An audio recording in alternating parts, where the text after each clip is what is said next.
నేరము జరిగిన ప్రదేశము నుజెండ్ల మండలంలోని ఐనవోలు గ్రామంలోని వేముల వెంకటేశ్వర్లు అను అతని పొలంలోని పొగాకు కొరకు వేసిన ఉన్న నల్లిని పాలిథిన్ పట్టాతో కప్పువేసి ఉన్న షెడ్ ముందు ఉన్న స్థలము ఫిర్యాదు చేసిన వ్యక్తి నీలబోయిన బ్రహ్మయ్య పెద్ద శ్రీను సన్నాఫ్ పెద్ద శ్రీను కులం యాదవ ఐనవోలు గ్రామం నుజెండ్ల మండలం పల్నాడు జిల్లా. చనిపోయిన వ్యక్తి నీలబోయిన మంగమ్మ వైఫ్ ఆఫ్ పెద్ద శ్రీను కులం యాదవ ఐనవోలు గ్రామం నుజెండ్ల మండలం పల్నాడు జిల్లా. గాయపడిన వ్యక్తి నీలబోయిన పెద్ద శ్రీను తండ్రి పెద్ద యోగయ్య కులం యాదవ ఐనవోలు గ్రామం నుజెండ్ల మండలం పల్నాడు జిల్లా.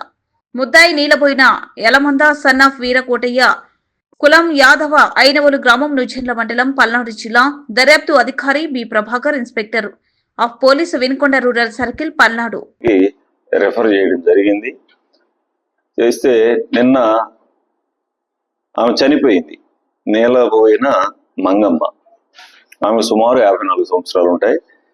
ఈ నేలబోయిన పెద్ద శ్రీను ఈయనకు ఒక 60 సంవత్సరాలు ఉంటాయి. ఇంకా ఆయన ఒక 50% ఇంజురీస్తో ఆయన ఉన్నాడు.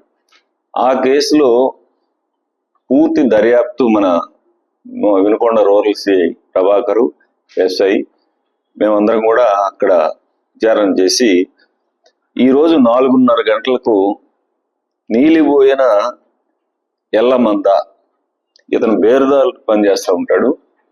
ఇతను వాళ్ళకి చిన్న గోడ దగ్గర తగాదాలు అవటం వలన తరచుగా తగాదాలు అవటం వలన ఏదో భయపెడదామని చెప్పేసి అతను పోయటం, అది ఈ పెద్ద ప్రమాదానికి దారితీసింది. అతన్ని ఈరోజు అరెస్ట్ చేయడం జరిగింది. అతను కూడా ఒప్పుకోవడం జరిగింది.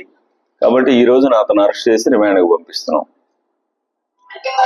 కాబట్టి దయచేసి మీ ద్వారా ప్రజలకు చెప్పేది ఏంటంటే, క్షణిక ఆవేశంలో చిన్నాటికి ఇలాంటి డెసిషన్ తీసుకోవటం మరి మంచిది కాదు. ఇట్లాంటి వాళ్ళని కఠినంగా శిక్షించాలి. భవిష్యత్తులో ఇలాంటి చర్యలకు ఎవరు కూడా పాల్గొనకుండా చేయటానికి ఇతనిపై కఠినమైన చర్యలు తీసుకుంటాం. ఇలాంటి కేసులు కన్విక్షన్ రావడానికి ట్రై చేస్తాం. Thank you.